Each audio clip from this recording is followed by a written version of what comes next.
Hi everyone, and welcome to another PRICONNE news video. In this video, we do have some interesting things to talk about, starting with the English patch. It finally came back. I don't know if you guys have seen it or noticed it, but the English patch is finally working again.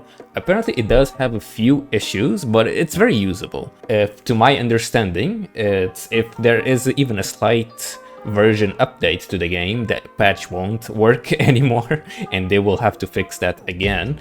But maybe with some luck they will actually be able to get a very stable version, and of course they are still working on it. In case you want to install it again, you can go to this website. This is the easiest way to install it. I also have a video showing how to install it. I'll leave it in the description or in the comments. Basically, you just have to download this program. Just click install or reinstall or whatever. I do recommend, of course, making a clean install, so just choose the reinstall version if you already have a version installed, and then the game should be translated very quickly. It's very easy to use. It's just, you just pick reinstall or install and click start.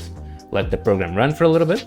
It's over here, the releases, by the way, if you want to download it. But yeah, just click start, wait a little bit, and the game should be translated very quickly. You don't even have to do anything. Moving on to the next piece of news. In case you guys don't know, Maho will be getting a few changes to her ult. I don't know if you guys ever seen this. This is a very strange change to the game, but I don't know if you guys ever seen it. If I can find it, I'll show it on screen. But basically in the past, Maho, since she does recover TP to everybody in the team by a certain amount, you could kinda exploit that, basically making it so she could end up giving so much TP to everybody, like ridiculous amounts, making it so everybody could just TP immediately, and because of that, the game basically didn't run. Like, they would basically just stop time. But granted, this kind of exploits kinda just stopped happening because they did make like changes to the boss fights in clan battle and whatnot, limiting the amount of TP gain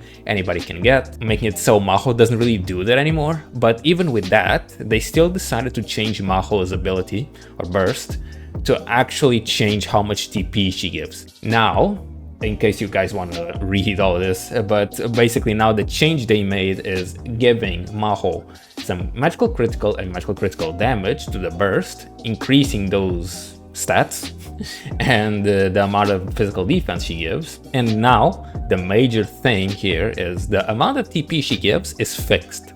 This amount of TP will never actually change regardless of your TP gain. So if you increase the TP gain of some characters with abilities like Ninika's Burst, for example, that increases the TP of everybody, TP gain of everybody, that will not affect the amount of TP Maho gives with her burst.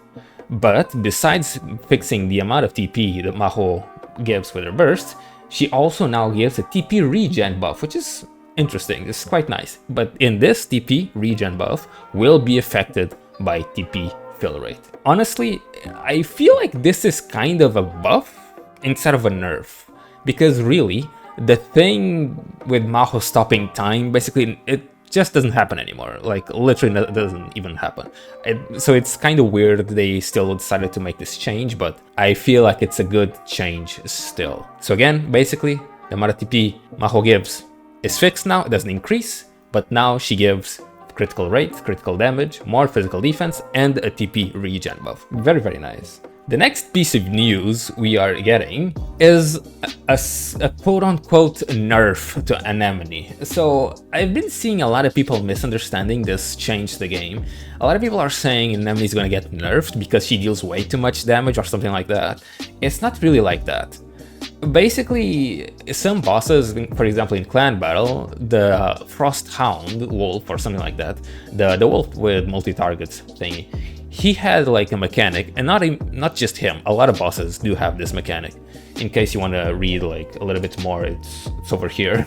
But some bosses do have a mechanic where they cap the amount of damage they receive. And I think for the Frost Hound boss in clan battle, the amount of damage, the maximum amount of damage he could receive was around 2 million or something. I'm not sure, I could be wrong. And basically, field type skills that dealt damage over time kind of bypassed that limiter, that cap. So people like Anemone, for example, and not just Anemone, a lot of other characters that dealt damage over time also are going to get changed because of this.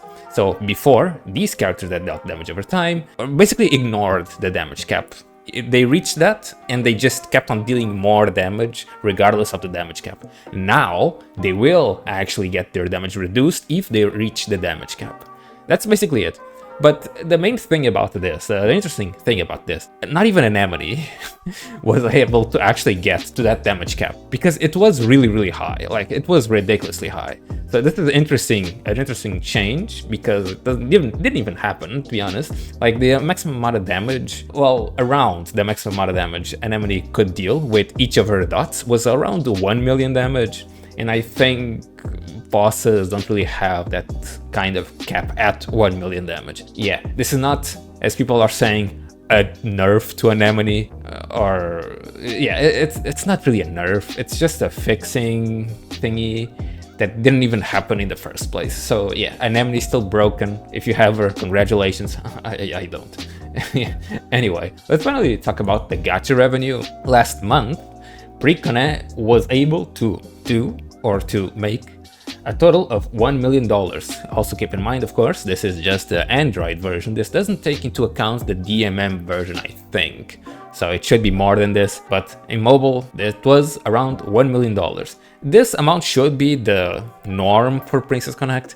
So things are just normal. I don't think we have anything to worry about. Most likely during summer, it will go super up again, like it usually does, like over here, 3 million, holy shit. Nothing to worry about, just normal as usual, and it should increase again in due time. And lastly, and certainly not least, I am of course doing a giveaway. I would just like to remember everybody, I am doing a giveaway in case you want the ticket, the Golden Week ticket, and you would like one of the characters in the ticket. I am doing a giveaway. Also, but keep in mind, this is only for people using DMM.